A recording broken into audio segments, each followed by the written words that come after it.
Ayan. Okay, so live na po tayo. So good afternoon and welcome po ulit sa lahat sa ating Bible study. So ano ba ngayon? Thursday. So meron pa tayo bukas. Yes. So God willing matatapos natin yung sa Jeremiah. Hindi na po natin babasahin lahat, no? Yung sinend ko po na outline. So, yon. God willing matapos natin 29 ngayon and bukas yung 30. So, again, we are in Matthew 1:11 and dito po tayo nagpo-focus sa pagkabihag sa Babylonia. And para po atin po yung mas maintindihan at malaman yung mga nangyari, so doon po tayo nag-aaral sa Jeremiah. Kahapon, napag-usapan natin yung chapter 27. So, ngayon magpapatuloy tayo sa chapter 29. And which is one of the popular chapters and yung verse 11, no? Popular yan na verse sa maraming tao. So titingnan natin kung ano ba yung konteksto at ano ba yung ibig sabihin ng verse na yon sa ating pag-aaral ngayong hapon. So bago yan, tayo po ay manalangin muna. Let us pray. Panginoon, kami po ay nagpapasalamat sa iyo sa laging pagbigay ng pribilehiyo na kami po ay makapag-aral na yung salita. Ikaw po ay mangusap sa amin, hindi lamang po sa physical na pakikinig at pandinig, bagkus sa spiritual na aming mga pag-unawa at pagkarinig ay ikaw po ang magbigay sa amin niyon upang ang iyong salita ay maging totoo nga sa buhay ng bawat isa. Lord, we will take every moment, O God, na ang iyong salita ay napakahalaga, precious, Panginoon. At ito'y aming laging iisipin, aming pagbubulay-bulayan, at ito'y may tanim sa aming mga puso upang ito'y aming masunod, magawa, upang hindi po kami magkasala. Ikaw po ang mag-ingat sa amin at patuloy na gumabay. Ito ang panalangin sa pangalan ni Jesus. Amen. Okay, so basahin po natin, no, yung chapter 29. So kung matatandaan niyo po sa chapter 27, yun po yung kalooban ng Panginoon na ang mga Israelita ay magpabihag or pumunta doon sa Babylonia, no? And meron din babala doon na huwag makinig sa mga sinungaling na mga bulaang propeta na nagsasabi na hindi sila mapupunta doon at nagsasabi na sandaling panahon lang at sila ay makakabalik na sa Israel, no? Or sa Judah. So ngayon, ito po yung pagpapatuloy, no? Chapter 29. So basahin po natin yung verse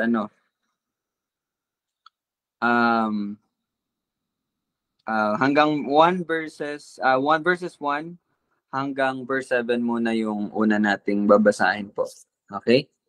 Sige, so Jamie, pwede ka magbasa? 1 to 7 muna. Jeremiah 29 verse 1. Ito ang salita ng sulat na pinadala ni Propeta Jeremiah mula sa Jerusalem, sa nalabi sa mga matanda sa mga bihag, at sa mga pari, sa mga propeta, at sa lahat ng taong bayan, na dinalang bihag ni Nebuchadnezzar sa Babylonia mula sa Jerusalem.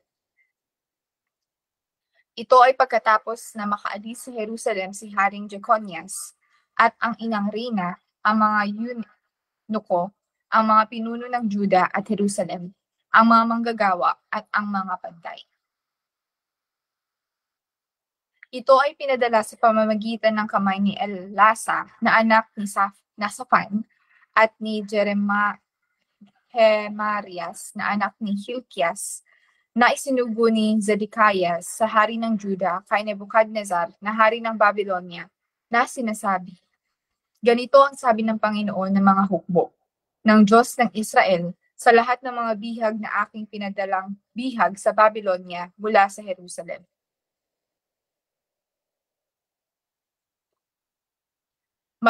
Magtayo kayo ng mga bahay at inyong tirahan. Kayo'y maghalaman at kainin niyo ang mga bungo ng mga iyon.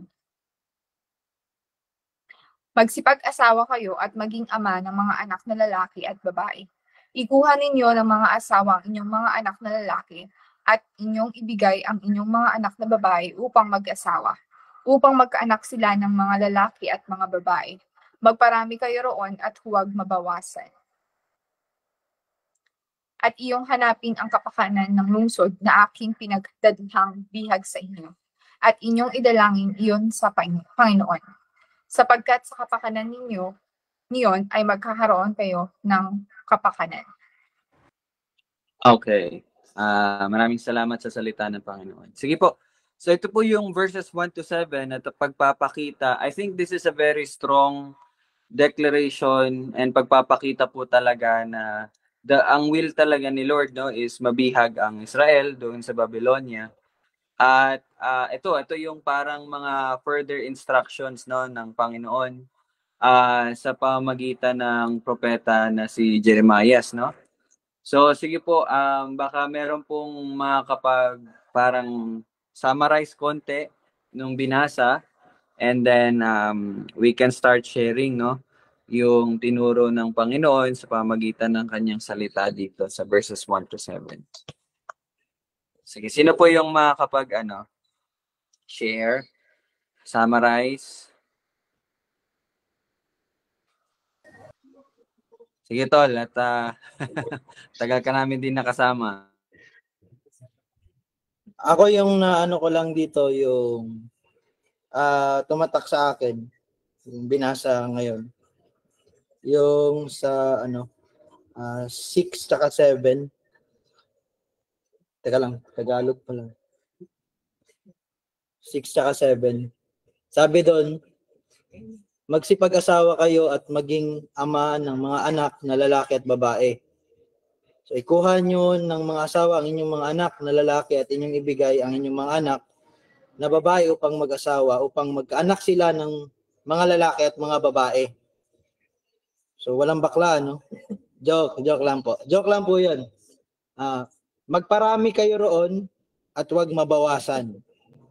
So, tapos yung sinabi nyo yung Jeremiah 29:11, so pagpapakita talaga na tunay, ang konteksto ng Jeremiah 29:11 ay hindi ayon sa kung ano yung mga plano ng tao ngayon. So ito ay plano ng Panginoon, no? Na ang Israel, ang kanyang pinili ay kumbaga tawag dito mag-propagate o dumami sila. Dahil sa pagdami nila, ito ay magpapakita rin o mag-glorify na ang Panginoon kahit saan mandalhin, no?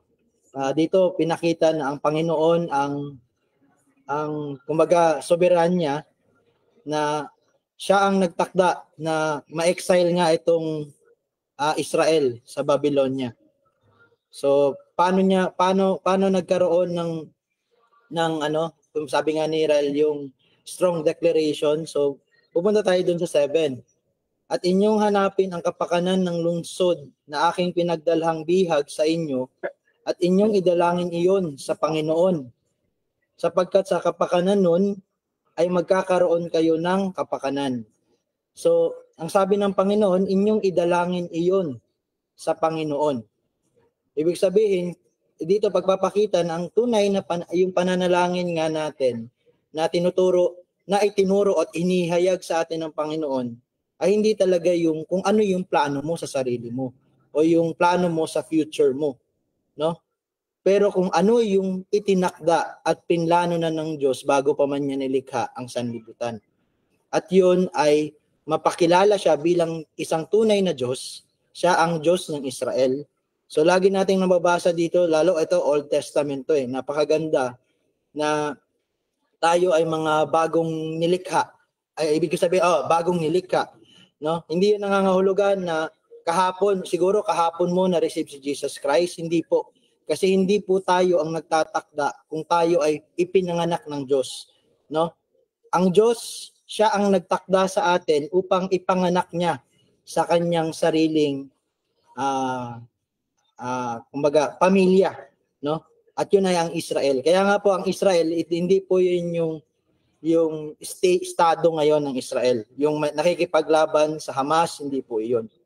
Ang tunay na Israel ay ang mga anak ng Panginoon. So, ayun. So, pagpapakita talaga na we will, yung descendant ng Panginoon, no, ay magmumultiply, no? And syempre, na-activate 'yon sa pananalangin sa Panginoon, no? Kumbaga, ngayon ko lang rin talaga naiintindihan na talaga pala ang pananalangin is integral siya sa buhay ng isang Kristiyano, no? Kasi meron po tayong tinatawag na duality, no? Yun yung katawan natin at saka yung kaluluwa natin o yung espiritu natin. Yung dalawang iyon ay hindi yun na paghahalo. Okay? Hindi po talaga nagpaghahalo yung katawan at yung espiritu natin. Pero let us remember na talaga pala we are created in the image of God. Just like Jesus Christ, no? When he entered earth, no? He is truly God and truly man. Same katulad din sa atin, no? Tayo ay tunay na nandito sa katawan ito. Pero yung nakikipag-communicate kay God, and that is the spirit, yung kaluluwa natin. Kumbaga, talagang naandun. Kumbaga, alam niyo yun, yung magkahiwalay na bagay, pero ngayon natin malalaman talaga na kumbaga, namumuhay tayo hindi sa nakikita, no? Kundi dun sa ngayon sa ipinahayag na ng Diyos sa atin. So yun lang muna sa hanggang 7, no? So yun lang muna to, paki. Okay. Sige, salamat tol, no? So ayun nga, doon natin makikita, no, na ito yung plano ng Panginoon at makikita natin dito na kumbaga ang inuutos talaga ng Panginoon sa kanila, settle down, no? Magparami kayo, mag-asawa kayo, mag-anak kayo, magtanim kayo. And verse 7 is ano to siya, parang commandment siya, no? And a promise. At inyong hanapin ang kapakanan ng lungsod na aking pinagdalhang bihag sa inyo. So that's Babylonia po, no? At inyong idalangin iyon sa Panginoon sapagkat sa kapakanan niyon ay magkakaroon kayo ng kapakanan. So ang galing, no? Kasi yun, dagdag ko lang din yung sinabi po ni Kuya, at inyong idalangin iyon sa Panginoon. So, magandang paalala sa atin na tunay nga na ang pananalangin talaga, napaka-importanteng part, no? Parte ng buhay natin yun. Actually, hindi siya masasabing parte, but yun talaga yung buhay ng isang Kristiyano, no? Yung pananalangin sa kanyang Ama, no? Hindi tanggalin na po natin sa ating isipan na yung pananalangin is yung kapag may kailangan ka or may gusto kang hingin sa Panginoon. But ang taong nananalangin, yun talaga yung taong nakakaalam sa kalooban ng kanyang Ama. Kasi ang panalangin is yun nga, yung pagsasambit mo at pagpapakita na nagpapasakop ka sa kung ano ang kalooban ng Diyos. So that's why you pray it to God. Kaya nga sabi dito, no, ito ang gawin ninyo at inyong idalangin iyon sa Panginoon, no? Iyong idalangin iyon sa Panginoon. So anong idadalangin nila, no? Kumbaga kung isipin niyo, ano idadalangan namin, yung sasakupin kami? 'Di ba? Parang kung sa human mind, no? Parang ang ano naman noon, parang kakaiba, no? Syempre, kapag nasa sitwasyon kang ito, ipapanalangin mo is, Lord, sana hindi na kami mabihag, dito lang kami, hindi kami ganito ganyan, di ba? Pero dito, once you know the will of God, na naintindihan mo sila, no, ang kalooban ng Diyos. They will pray to God, and siguro ang declaration nila dito is, let your will be done. Just like the declaration of Jesus Christ, no? So, ayun, maganda yun na panimula sa atin at pagpapakita sa atin. Kasi I think ito talaga yung challenge during that time eh. Kung maniniwala ba yung mga tao, mga Israelita, magpapasakop ba talaga kami? Kasi kung titingnan ninyo, yung pagpapasakop is a negative thing, di ba? Yung parang masakop ka ng ibang bansa. Negative yun eh. Pero dito natin makita, no, na yung bagay na yon, gaya nga ng sabi ng Panginoon sa verse 11, sasabihin niya, no, sa verse 11, na ito talaga yung makakabuti sa kanila. And I think itong sa verse 7 makita rin natin eh, sapagkat sa kapakanan niyon, sa kapakanan daw nung lungsod, no, na kung saan sila nabihag. Kumbaga, kapag umayos at maganda ang nangyayari doon sa Babylonia, iyon din ay para sa inyong kapakanan. Kayo din ay magkakaroon ng maganda at matiwasay na pamumuhay. So yun yung sinasabi ng Panginoon sa kanila. So it's a matter of, yun nga, no, pananampalataya, paniniwala sa salita ng Panginoon. So, after verse 7, basahin po muna natin yung 7-11. Hindi, 8-11. Sige, Ate Jamie. Verse 8, sapagkat ganito ang sabi ng Panginoon ng mga hukbo ng Diyos ng Israel. Huwag kayong padadaya sa inyong mga propeta at sa inyong mga manghuhula na kasama ninyo. Huwag kayong makikinig sa mga panaginip na kanilang napapanaginip. Sapagkat kasinungalingan ang propesiya na sinasabi nila sa inyo sa aking pangalan. Hindi ko sila sinugo, sabi ng Panginoon. Sapagkat ganito ang sabi ng Panginoon, kapag naganap na ang 70 taon para sa Babylonia, dadalawin ko kayo at tutuparin ko sa inyo ang aking pangako. Ibabalik ko kayo sa dakong ito. Sapagkat nalalaman ko ang aking mga panukala para sa inyo, sabi ng Panginoon. Mga panukala para sa ikabubuti at hindi sa ikasasama, upang bigyan kayo ng kinabukasan at ng pag-asa.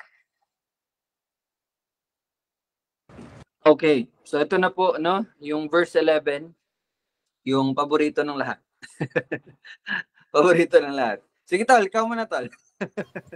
So ayun, so ito ano na naman, no, nabalik na naman tayo din sa napag-aralan natin din sa 27. Verse 15, no? Kung mari-review lang natin sandali. Maganda kasi na mabasa ulit natin 'yon. Sabi ng Panginoon doon tungkol nga sa mga bulaang propeta, huwag kayong makinig sa kanila, yung mga bulaang propeta. Ano ba yan? Sabi, 15 nga pala. Hindi ko sila sinugo, sabi ng Panginoon, kundi sila'y nagsasalita ng propesiya na may kasinungalingan sa aking pangalan, upang palayasin ko kayo at kayo'y malipol, kayo at ang mga propeta na nagsasalita ng propesiya sa inyo.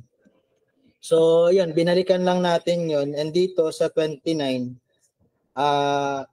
inulit, ibig sabihin, talagang dito sa ang plano ng Panginoon o yung kanyang will ay talagang hindi dapat kumbaga mapunta sa kamay ng mga mga diviners o yung mga nagsasabing ito ang aking napaniginipan, ito ang sabi ng Panginoon sa amin, 'di ba?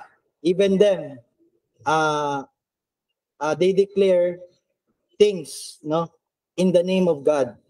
Pero really their words are empty, wala pong kabuluhan ng kanilang mga salita.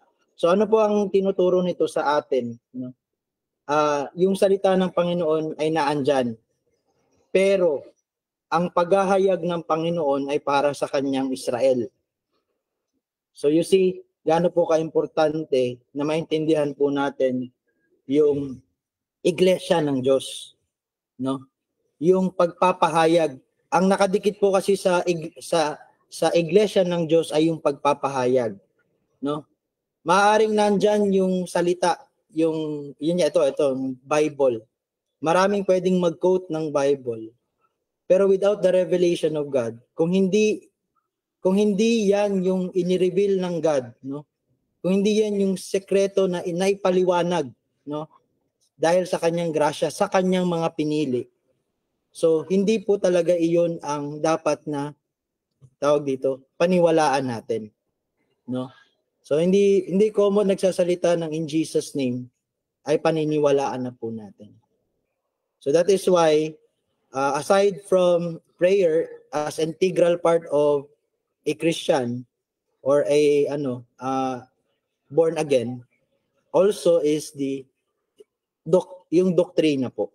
Yung doktrina, sabihin kung ano yung inihayag ng Panginoon sa kanyang salita.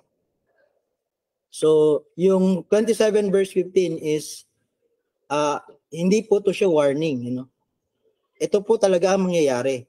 Kapag ka naniniwala ka doon sa mga propetang iyon, ikaw at anyong mga propeta, kasama ng mga propetang iyon ay Tagalog ng perish, no? Masisira ka rin. Ikaw ay nakatakda para sa kasiraan, no? Hindi para sa buhay na walang hanggan. No? So, yun. Yun lang tol. Yun. Okay. Jamie, nawala si Lolo. Yung pasensya na. Pakipuntahan mo na. Sige, thank you. Alright, okay po, no? So, ayun, no? So, isa sa mga importante, ayun, maganda yun na point yung tamang katuruan na nanggagaling talaga sa Panginoon. So, naalala ko nga po, marami nga po ang nagsasabi na no, doon sa kanila puro paninira. Ayun, meron lang din ako narinig na mga gano'n na lagi daw tayo tumitira sa ibang mga churches na mga gano'n. Lagi daw tayo nagbabanggit ng mga pangalan ng ibang mga churches, yun nga po, or mga religion. Well, again, hindi po yun paninira, no? It's just that by the grace of God, hinayag po kasi sa atin yung katotohanan. And since alam natin yung katotohanan, alam din po natin yung kasinungalingan. And sabi nga kanina, na ang salita ng Panginoon ay para sa iglesia, no, ng Diyos, no? Para sa kanyang mga tupa. And yun ay hinahayag natin sa kadahilanan na ayun, pagbibigay ng kumbaga information, warning, and sabi nga nung napanood ka din kasi kay Justin Peter, sabi niya, bakit kailangan pa natin warningan yung mga tao tungkol sa mga maling katuruan, maling mga nagtuturo. Sabi niya kasi maybe it's possible na merong mga immature na mga tupa or meron pa talagang naligaw, no, na hindi pa nakakarinig ng tawag dito, ng boses, no, ng kanilang pastol. So kaya hindi yun paninira, but yun ay pagtawag sa mga tupa ng Diyos, no? That's one thing. Yun ay parte din po ng kumbaga evangelize talaga, no? Para po sa mga itinakda at pinili ng Panginoon. So, ayun, napakaganda lang na maging reminder sa bawat isa. Hindi po lahat, no? Hindi po lahat ng nagko-quote ng salita ng Panginoon ay hawak nila, no? Or hinayagan sila, no, ng Panginoon. So mag-ingat po tayo sa mga ganong mga naririnig, nakikita natin, no? Lalo na sa social media. Ang dami po talaga, kung makikita niyo po sa social media, 'di ba? Ang dami naglalabas ng ganito, ang dami nagpa-publish ng ganito ganyan. So, by the wisdom na binigay ng Panginoon and the Holy Spirit will help us, teach us to discern, no? Ma-test natin kung ito ba ay bulaan or ito ba ay sa ating Diyos. So, yun, no? And verse 11, ayun nga po, no? Again, tanggalin na po natin kasi nga marami talaga nagsasabi yung verse 11 napakaganda, no? For sa English, no? Popular 'yan. dito naman sa Tagalog, sapagkat nalalaman ko ang aking mga panukala para sa inyo. Sabi ng Panginoon, mga panukala para sa ikabubuti at hindi sa ikasasama, upang bigyan kayo ng kinabukasan at ng pag-asa. So, ito kasi ginagamit to ng mga tao na kumbaga for example, meron silang plano mag-abroad. Sasabihin nila, ito ang plano talaga ng Panginoon sa akin ay lumago, yumaman at magkaroon ng marangyang buhay. So alam ko na anoin ako ng Panginoon, no? So yung mga ganong mga tao po, no? So be reminded, no, na ito pong verse 11 ay patungkol po, no, sa may kalooban ng Diyos, no, na kumbaga kanyang sinasabi, no, sa mga Israelita, at sinasabi niya na ito ay tunay ngang maganda, no, maganda at ikabubuti nila. So I think tungkol po ito sa pagsunod sa kalooban ng Diyos, no. Lagi po nating tandaan na sabi nga sa Romans, no, his will is good, pleasing and perfect, no. That is true. So, ano pong gagawin natin? Ano yung response natin? Ngayong alam natin na ang panukala ng Diyos ay para sa ikabubuti natin at hindi kasasama natin. So, let's submit, no, to the will of God. Sige, Tol. So, ito lang, sabi mo nga, itong ginagawa natin ay pagbubunyag, no, ng mga katulad nung ginawa rin ni Jeremiah dito sa letter na to, no, na about dito sa mga sinabi nga ng Panginoon na hindi ko sila pinadala, dito mga bulaang propeta. Kaya bakit nyo sila paniniwalaan? So kagaya rin ng mga nagsasabi na regarding dito sa Jeremiah 29:11, na yun nga yung pinaliwanag ni Otol, yung according sa mga plano natin dito sa buhay. So ngayon natin makikita sino ba talaga yung tunay na may doktrina ng Panginoon. Okay? So kung babasahin natin yung Matthew 6:31 to 33. Okay? So ito po, napaka malapit dito sa Jeremiah 29:11. And itong dalawang verse na to ginagamit ng prosperity gospel, pero kung babasahin mo lang talagang maigi, no? Hindi sa ang inyong maiging pagbabasa ang nakakatulong sa inyo, hindi po. Kung gaya nga po ng sinabi natin, kung walang paghahayag sa iyo, kahit gaano pa kaganda yung salitang yan, hindi mo talaga mai-experience o makikita yung kagandahan ng salitang yan, no? Kung wala yung ilaw, no? So, pero when you are spirit-filled and Jesus Christ is the light, no? So ito ay nahayag na sa iyo, no? Kaya nga 'di ba? From the root word hayag, hayagan, light, no? So basahin po natin yung 6:31. Kaya huwag kayong mabalisa na magsabing ano ang aming kakainin. Kaya magpupunta ng abroad, 'di ba? O ano ang aming iinumin, no? Kaya maghahanap ng magandang job. O ano ang aming isusuot. Kaya gusto natin puno parati ang ating mga pitaka. Sapagkat hinahanap ng mga hintil. Hintil po is the exact opposite of Israel. Hindi ko po sinasabi na ang hintil at ang Israel ngayon ay hindi iisa, di ba? Kasi po inihayag na po sa atin na ang ginawa ng Panginoong Jesus sa krus ay pinag-isa niya na, no? Wala nang hintil at wala na pong Israel. Pero mind you, itong pinag-aaralan natin, doon nagbabasa ako sa Matthew, no? Pero itong mga apostol na ito, they are quoting from the Bible, meaning the Torah, no? The Old Testament. At batid ng inyong ama sa langit. Sinong kausap? Ama sa langit. Ito yung Israel, no? Israel, yung mga tinawag o yung iglesia ng Diyos. Ninyo ang lahat ng mga bagay na ito. Ibig po pala sabihin, hindi talaga iyon yung sinasabi ng Jeremiah 29:11, yung plano ng, for this is the plans I have for you. Plans to prosper you. Ano yung plano ng Panginoon? So mababasa ulit natin dito sa pinaka-murdered na verse, no? Matthew 6:33, 6th verse, no? Ngunit hanapin muna ninyo ang kanyang kaharian at ang kanyang katuwiran, at ang lahat ng mga bagay na ito ay pawang idaragdag na lang sa inyo. So karagdagan lang pala iyon. Pero hindi yun yung plano ng Panginoon. Hindi yun yung pag-asa. Ito ay karagdagan lamang po. No? Pero ano po yung plano ng Panginoon? Ano yung pag-asa? Pag sinabi pong pag-asa, hindi lang po ito yung false hope. Pag ang Diyos ang nagsabi pag-asa, ito ay tunay na iyong makakamtan. So definitely ngayon naaral natin na hindi iyon yung plano ng Panginoon. Ito ay karagdagan lamang. So, again, babalik tayo dun sa economy. Ano yung economy natin? No?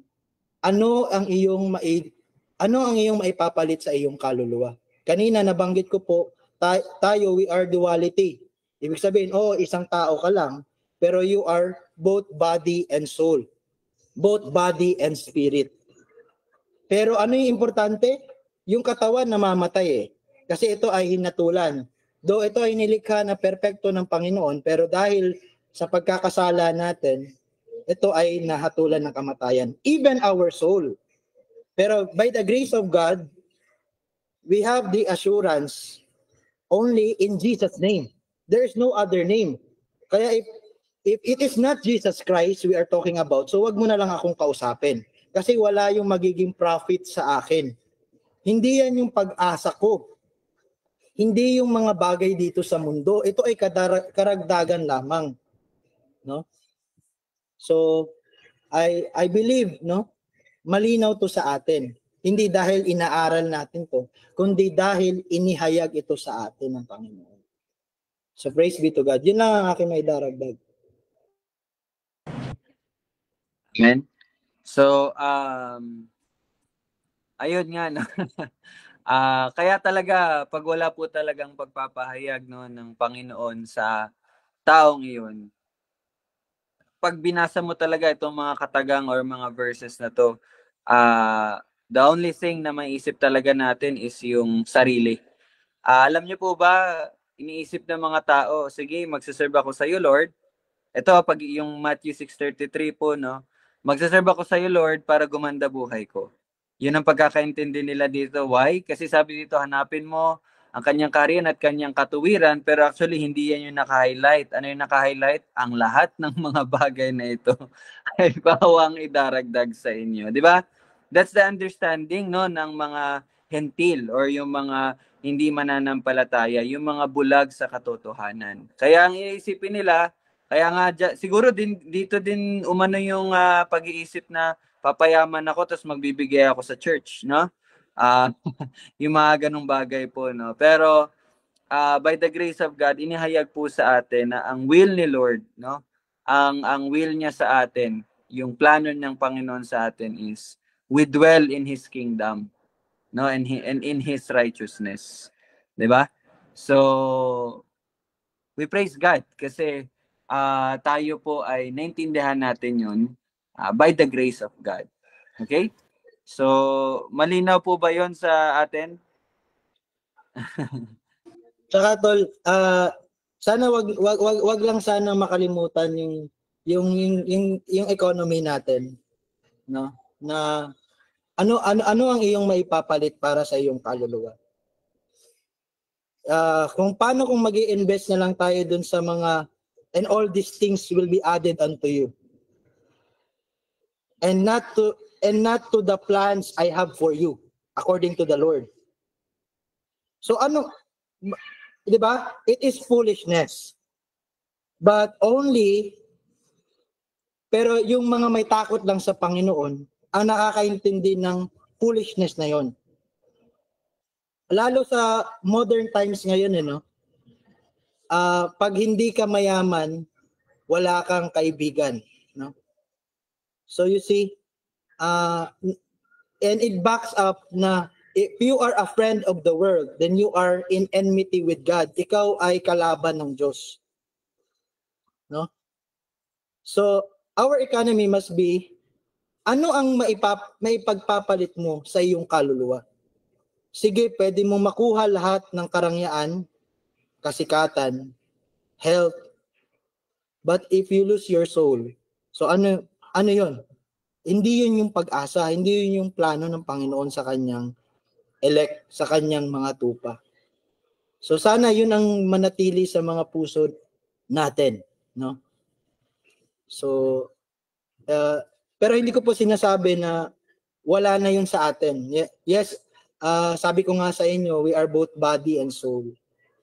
And many times, actually every second, we must acknowledge that we fail on these things. We will always fall short on these things. Pero lagi niyong alalahanin, siya na nagsabi, ang sabi niya, for I know the plans that I have for you, declares the Lord, plans for your welfare, not for calamity, to give you a future and a hope. So yun pala yung future natin, yun pala yung kinabukasan natin, no? Yung pag-asa natin ay nasa kanya. So sana yun lang ang sana tumatak din sa atin yung warning na yun. Wala tayong may pagpapalit ko. So if we lose our soul, then that's calamity. So ayan. Hindi po yung mga bagyo, baha ang calamity. No? Hindi po trahedya na ang tao ay mamatay, no? Pero yung mamatay siya na hindi siya pinagpahayagan ng grasya ng Panginoon sa pamamagitan ng Espiritu Santo sa pamamagitan ni Jesucristo. So that is calamity. So yun lang yung may dadagdag. Tol. So, salamat no sa Panginoon sa yung pag-asa no, yung plano ay kumbaga yung inaasahan natin is yung plano niya. No? And that's a perfect plan. Pero may tanong ko lang po din at may remind ko lang din sa bawat isa yun nga po no, yung investment no? Paano ba natin ginugugol yung buhay natin, yung oras natin? Well, kaya nga sabi ng Panginoon kanina, idalangin, no? Idalangin ninyo iyon. And when we say dalangin, magre-reflect po yun sa buhay natin, no? Kumbaga, ang gusto ko lang po ipunto and i-check lang po sa bawat isa, no? Na yun, are you seeking, no? Hinahanap mo ba ang kaharian, no? Kaharian at ang katuwiran ng Diyos. So, ayun, may dadagdag ko lang yung pag-aaral ng salita. Alam naman natin na ang pagpapahayag nasa Panginoon and it's all from God, no? And even yung pagnanais na malaman ng kanyang kalooban, nasa sa Panginoon yun. And yun lang, yung kumbaga, alam niyo yan, yung it must reflect in our lives as well, no? Yung pagsisik. Sige tol, parang may dagdag. So yun, nasabi mo na yun tol. And again, na-remind lang ako, marami kasi ang nagsasabi ngayon na wala yan sa doktrina tol. Wala yan sa tamang katuruan tol. Ang importante, kilala mo ang Panginoong Jesus. That is a false doctrine. No? Mali po yung katuroan iyon. Dahil klarong-klaro po sa salita ng Panginoon, no, 2 Timothy 3:16 and 17, ano? Kung babasahin natin 'yan, pwedeng mabasa natin. 2 Timothy 3:16 to 17. Ang lahat ng mga kasulatan ay kinasihan ng Diyos at mapapakinabangan sa pagtuturo, sa pagsaway, pagtutuwid, at pagsasanay sa katwiran. So you see, bakit parating pag-aaral ng salita ng Diyos? Kasi ito yung may pakinabang sa atin, no? Ngayon makikita natin, paano mo ako sasawayin? Paano ang isang bulag, paano ang isang makasalanang tao sasaway sa isa pang makasalanang tao? No? So, kung sa tao tayo makikinig, dahil nga may nagsasabi na, sa panaginipan ko, ito ang sabi ng Panginoon sa akin. No? Paano mo nasabi yun? Nahayagan naman na sinabi ng Panginoon at ito ay nasa kanyang salita. No? Bakit hindi mo ako ilapit sa salita ng Diyos? Imbis na ilapit mo ako sa kung ano man yung itong mga nalaman mo, no? Na galing sa Panginoon. Kaya mag-ingat-ingat po talaga tayo sa mga ganun. Mali po yung nagsasabi na wala yan sa doktrina, pwedeng magkakaiba tayo ng doktrina. Hindi ko po sinasabi na tamang-tama yung doktrina na meron tayo dito sa His Community Church. No? Dahil alam ko po at alam natin, sabi ng Panginoon, na walang ibang may pakinabang sa atin kundi ang kanyang salita. Ang lahat ng mga kasulatan ay kinasihan ng Diyos. At mapapakinabangan sa pagtuturo, pagsaway, pagtuwid, at sa pagsasanay sa katuwiran upang ang tao ng Diyos ay maging ganap. No? Nasasangkapang lubos sa lahat ng mga gawang mabuti. So, kaya nga po, talagang nag-aaral po tayo dahil alam natin na ito ay may pakinabang sa atin. So, ang doktrina ay may pakinabang. So pag sinabi po na wala yan sa doktrina, and that is false agad po yun. Dapat X na po agad yun para sa atin. Amen. So yun, no, reminder, no, again, reminder sa lahat, no, ang lahat ng mga kasulatan ay kinasihan. Kinasihan is di ba, sa English, God breathed to, di ba? O ibig sabihin, ito'y galing sa Diyos. Ito'y salita talaga ng Panginoon, no? And so, ayun nga po. Sige tol. Kaya nga, di ba, sinasabi, ang salita ng Diyos is God-inspired. Pero dito pinakita na ito ay God-breathed. So, dapat expired din. Galing sa Kanya. Pero nagiging inspired. Bakit? Kasi meron ng kakayanan ang isang tao ng Diyos na may katuwiran, hindi dahil sa kanyang katuwiran, kundi dun sa katuwiran ng Panginoong Hesus na inilagak sa kanya. Kumbaga, inimpute sa kanya. Kumbaga, inilista sa kanya, no? Na wala namang siyang ginagawa, kundi nanampalataya siya ayon sa grasya ng Panginoon. Kaya nga, hindi po nagko-contradict yung inspiration tsaka expiration. Yes, ang kasulatan, it is expired by God. Ito ay kanyang hininga, ibinuga. Pero what makes it inspired? Bakit pag sinabi ni Pablo kay Timoteo na itong mga bagay nito, inspired siya by God? Because that person, Paul, is an apostle of God. Siya ay pinadala ng Diyos. Di ba? Babasahin natin yung Ephesians 4:11 to 12. Baka pwede mong mailagay yung Ephesians 4:11 to 12. No? Ito po ay kabaligtaran nung paalala ni Jeremiah doon sa 29 verse 9. For they prophesy falsely to you in my name, I have not sent them. Hindi ko sila pinadala. Pero 4:11, pinagkalooban niya ang iba na maging apostol. Ang iba'y propeta, ang iba'y ebanghelista, at ang iba'y pastor at mga guro. 12. Upang ihanda ang mga banal sa gawain ng paglilingkod sa ikatitibay ng katawan ni Kristo, at yun ay ang iglesia ng Diyos. So you see, how is it important to read the scripture and not just to read it, but to have the understanding of it? Kasi lahat tayo pwedeng mag-aral eh. Pero as long as you are not an elect, hindi ka po tupa ng Diyos. So, wala po talaga tayong magagawa. Ibig sabihin, mga kapatid, ang isang tao ay walang, babalik tayo dun sa 29:11, walang pag-asa. Wala po talaga tayong pag-asa. Wala po talaga tayong pag-asa. Pero, for I know the plans that I have for you, declares the Lord, plans for your welfare and not for calamity, to give you a future and a hope. Wala po tayong pag-asa. Pero siya na nagsabing tayo ay may pag-asa sapagkat alam niya Alam niya ang plano niya.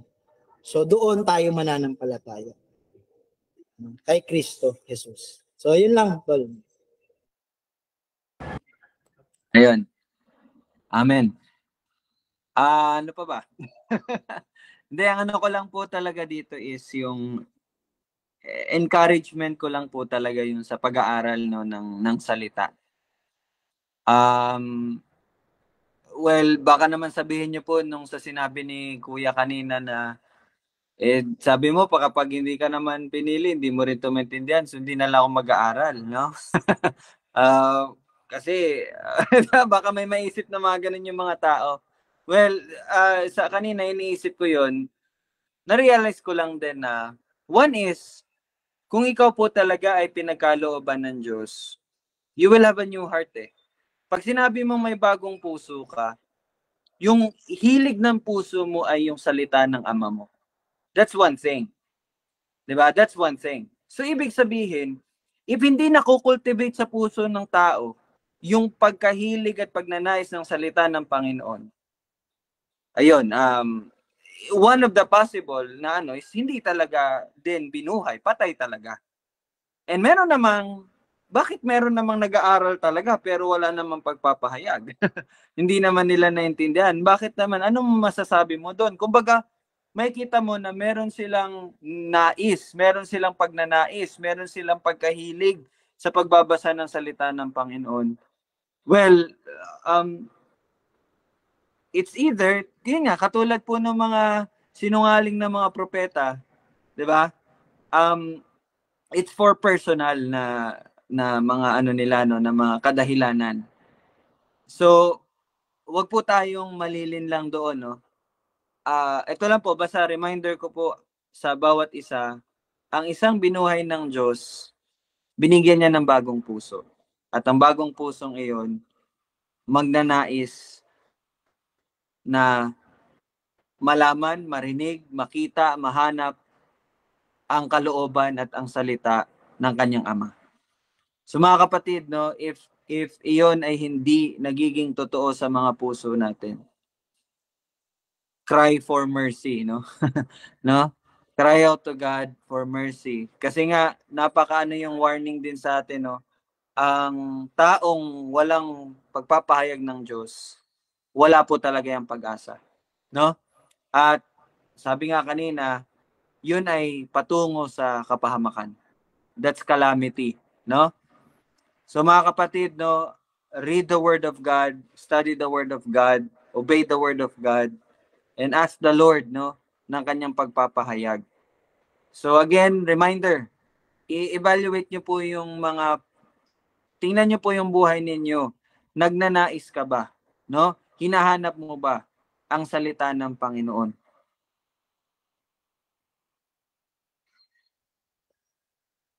No? Or wala lang. Lumipas ang araw, wala lang. Diba? So yun lang gusto kong ibigyan diin din. Sige, 27 na tol, baka baka sa inyo po may tanong po kayo or dagdag. Po, bago tayo magtapos. So ayun, we may question, no? Lalo pag nag-aaral tayo ng salita ng Diyos, lalo pag may mga doktrina tayong naririnig, at masasabi natin, so paano na lang iisipin ng ibang tao? Kung ganyan ang ituturo mo, paano na lang nila tatanggapin iyon? So again, hindi po iyon sa pagtanggap natin. Ito ay sa pagpapahayag. Kaya pag hindi ipinagkaloob ng Diyos ang pagpapahayag sa iyo, masisisi mo ba ang Panginoon? No. Because we are under the mercy of His pen. And His pen in heaven, He already declared who are His and who are not His. So sana His community church stands for His name, no? Sana it is His. Because if it's not His, kung hindi tayo sa Kanya, wala po tayong pag-asa. So yun lang yung may dadagdag ko. Amen. Sige, may katanungan po ba tayo or okay na po tayo? Papatuloy na lang po tayo bukas, no? for the remaining verses sa chapter 29. So we praise God no sa salita niya at iyon ay ipapahayag niya no at pinapahayag niya. So ang may pandinig ay makinig. Tayo po'y manalangin. Panginoon, maraming salamat po sa pagpapahayag mo sa iyong salita. At tunay nga ng iyong kalooban at ang iyong plano para sa iyong mga anak ay tiyak na buhay at hindi po kapahamakan. Maraming salamat sa iyong habag na kami po'y binigyan mo ng buhay na pag-asa at iyon ang nagbibigay sa amin ng motibo, ng pang-araw-araw na kalakasan. At salamat Panginoon dahil ang aming pananampalataya na iyong pinagkaloob ay magiging tunay at ito'y makikita talaga ng bawat isa. Maraming salamat Panginoon, ikaw pang patuloy na gumabay at magturo sa bawat isa sa pamagitan ng iyong salita. Sabi mo nga sa iyong salita, ito'y kinasihan mo at ito'y maganda sa pagtuturo, pagsaway, pagpapalago at pagpapatibay. Maraming salamat Panginoon dahil hindi mo kami iniwan ng walang gabay, bagkus nandyan ang banal na espiritu na siyang nagtuturo sa amin ng lahat ng iyong kalooban. At maraming salamat Panginoon sa lahat. Ito aming panalangin sa pangalan ni Jesus. Amen. Sige, maraming salamat po. See you po ulit bukas, no? Friday. So, ingat po kayo. God bless po. Bye-bye.